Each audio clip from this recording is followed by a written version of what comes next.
Karibu Alchemy of the Recaps, na leo tunaenda kuanza picha mpya kabisa itayo Lovers of the Red Sky. Naamini utaipenda na utaenjoy. Basi episode ya kwanza tunaanza kwa kupoa story kuwa kwa kipindi fulani kulikuwa na wakati ambapo wanadamu na viumbe wa ardhini waliishi kwa amani na viumbe visivyoonekana. Miongoni mwao alikuwa ni Samson, ambaye ni mungu wa uzazi na vizazi. Na miungu watatu waliunganishwa katika mwili mmoja, ambapo mungu wa kwanza alibariki maisha, wa pili alitawala mauti au kifo, na mungu wa tatu alidumisha usawa kati ya pande hizo mbili, yani maisha pamoja na kifo. Siku moja mungu wa kifo ambaye alikuwa na kiu ya damu alimgeuka mungu wa usawa. Mara moja usawa kati ya maisha na kifo ulivunjwa. Dunia iliangukia katika hofu na machafuko. Kutokea hapo shetani ambaye alijitenga na mwili wa Samson aliona nyumba ya wageni. Kwa tamaa za giza za wanadamu, siku moja mwanamke ambaye alipoteza upendo wake kwa uharibifu wa shetani aliunda kipande cha uchoraji. Samson alijibu maombi yake na kuwa mmoja wa wachoraji. Shetani ambaye alikuwa anasababisha machafuko duniani alitiwa muhuri katika mchoro utakatifu. Baadaye mwanamke huyo alitoweka bila kuelezea watu. Tunaachana na hadithi tunayotoka katika mwaka wa kwanza wa utawala wa mfalme Seongjo. Inasemekana kuwa mfalme Yeongjo alitekwa nyara.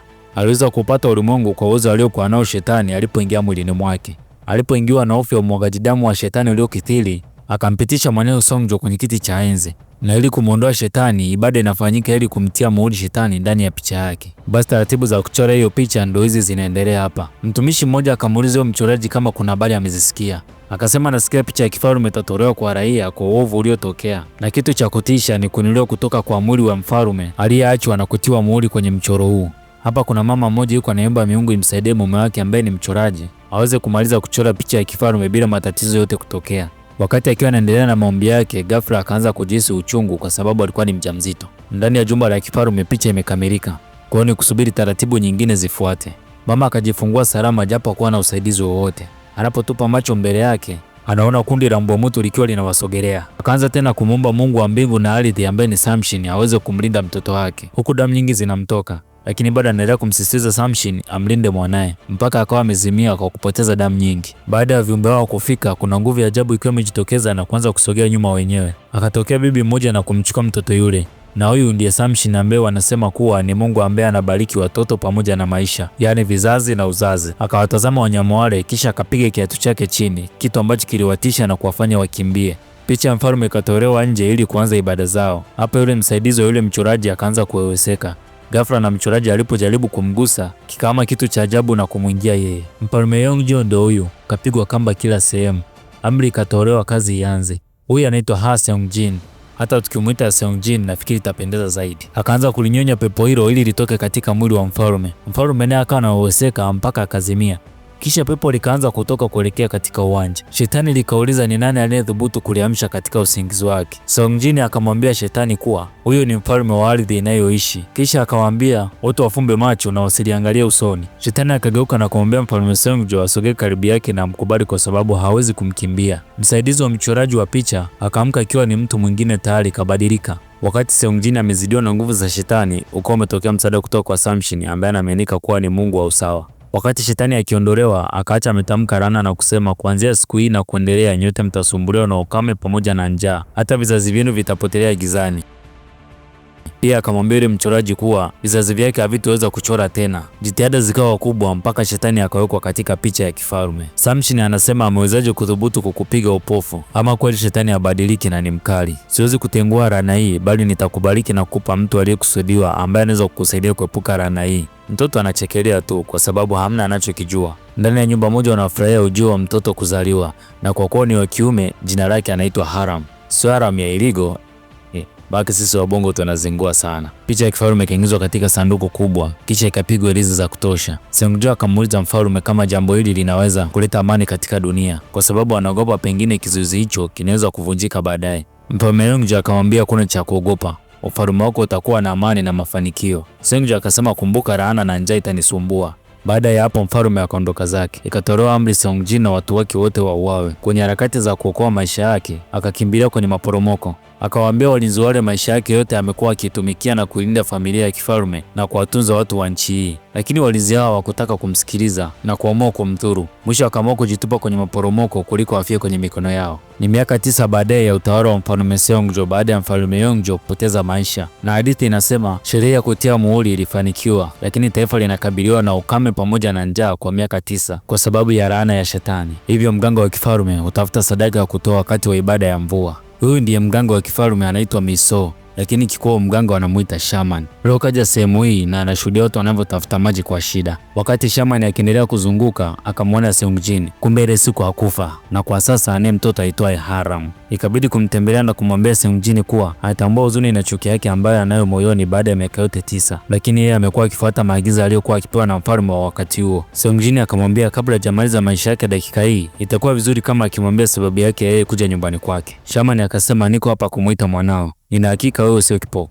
Ukweli ni kwamba mwanae alizaliwa na nguvu ya maji. Seongjin akasema atajifanya kama hamsikii. Shaman akaendelea kusema, nchi imekuwa ikiteseka kwa sababu ya mambo yaliyotokea nyuma. Kwa hiyo wanamhitaji mtoto wake Seongjin ili aweze kuwasaidia kurudisha mvua. Seongjin akamwambia, funga mdomo wako na uondoke. Kwa ghadhabu akarusha kifimbo hicho. Hapo katikati watu wanashindana kwa vimbora kimtindo. Inaonekana nguvu zako za kimungu zimezidi kuwa na nguvu. Miso akasimama na kusema kuwa kwa sasa yeye ndiye mganga wa waganga na atamchukua mtoto wake Seongjin kama sehemu ya ibada. Ni siku nyingine tunamwona mzee mmoja akiwa anachora. Jina lake anaitwa Hong Yun, ambaye ndiye aliyekuwa mchoraji wa picha ya kifalme miaka 9 iliyopita, na akawa amepewa laana na shetani kuwa katika kizazi chake hakuna atakayeweza kuchora tena, na tangu hiyo siku akili zake ni amnazo, yani dishi limeyumba. Sasa hapa alikuwa na binti yake anaitwa Cheonki, na ukimtazama vizuri mtoto huyu ni kipofu. Na kama unakumbuka miaka 9 iliyopita kuna mama mmoja alijifungua wakati akiomba miungu, na mtoto yule ndo huyu alipewa laana na shetani, ndipo akawa kipofu baada ya kuzaliwa. Watoto wengi katika sehemu hiyo wamekuwa wakimsema vibaya Cheonki na familia yake kwa inaandamwa na mizuka.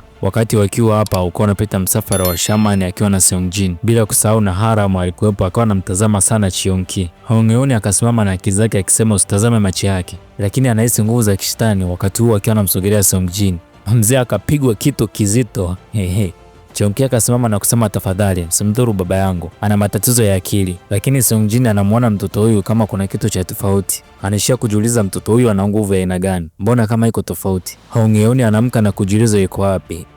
Yaani pigo moja limerudisha akili zake zote. Seongjin kumtazama anagundua kwa yeye na Hong Yun wanafahamiana. Sasa hapa tujifunze kuwa tusiwe tunaanza kuadhibu watu kabla tujaangalia usoni, tutakuja kuaibika, au sio bwana? Wakaja katika jumba la kifalme wakawa wanapiga stori mbalimbali. Hong Yun akasema tangu alipomaliza kuchora ile picha ya kifalme, kichwa ndipo kilipoanza kupoteza mtandao, lakini amekuwa akihofia maisha ya binti yake Cheonki kwa sababu alizaliwa katika mwaka wa laana. Seongjin naye akasema mtoto wake Haram alizaliwa siku hiyo hiyo. Wakaambia watoto wao waende wakacheze ili wao waendelee kuongea kikubwa zaidi.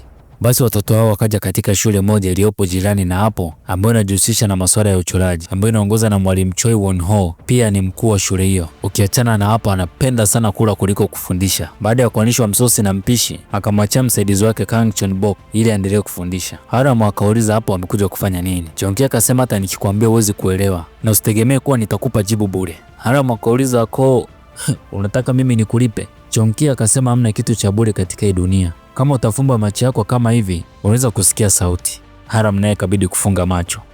Akasema ndio, nasikia sauti za brush na karatasi.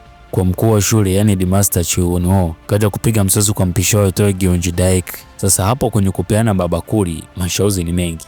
Wanaleta hisia kazini. Haya, wawili hawa wakawa wanatoka misere huko wakiwa wanapiga story. Cheonki akamuuliza Haram kama ana mama. Haram akasema ndio ni naye. Kwani wewe hauna mama? Cheonki akasema alifariki nilipozaliwa. Basi wakawa wanaendelea kuzunguka mtaani. Wakaitwa na bibi mmoja. Ukimtazama sio mwingine ni Samshin.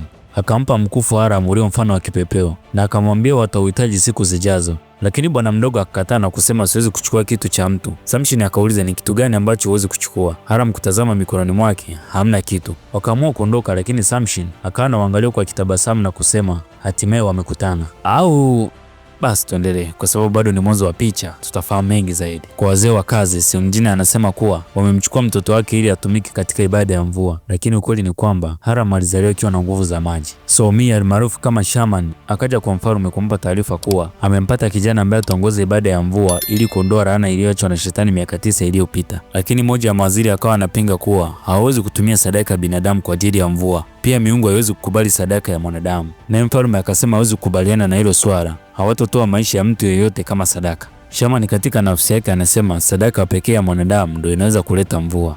Mheshimiwa mfalme, hata nyote mkikataa, lakini mimi nitafanya hivyo. Watoto hao wakaja katika bustani moja wakawa wanaiba bana. Kwa bahati mbaya Haram akamungukia Cheonki. Na hapo tamaa kama zikaanza kumwingia mpaka Cheonki akastuka. Mwenye bustani akawa ameona na kuanza kuwakimbiza. Wakakimbia mbali kweli kweli. Haram akaanza kumlaumu Cheonki kwa ni makosa yake. Na kama sio yeye, yule mwanamke wa bustani asingewakimbiza. Maneno yale yakamkasirisha sana Cheonki. Akamwambia na kuchukia, kumbe na wewe uko kama wengine tu, kwa sababu siwezi kuona. Na kwa sababu baba yangu ubongo umeyumba. Pia ni kwa sababu mama yangu alifariki nilipozaliwa. Hata sina marafiki. Na kila mmoja ananyoshia kidole bila sababu. Wanasema mimi ni mtoto aliyelaaniwa. Msera Safi ikabidi kuomba msamaha pale. Na kusema yeye amchukulie kama wengine wanavyomuona. Pia sijilaumu kwa lolote, sio makosa yake. Ikabidi kumfunga jela lake pale make aliumia wakati wanakimbia. Baada ya kuzunguka siku nzima, hatimaye ndo wanarudi majumbani mwao. Kabla ya kuingia ndani, Cheonki akaomba kumshika Haram usoni. Katika kushikashika bana, si akampiga busu. Haibu unaona mimi sasa. Ingekuwa maisha ya kibongobongo hapa, mnakamatwa nyote mnaambiwa mrudio huku mkiwa mnarekodiwa. Maisha ya mtandaoni hayo, si mnajua.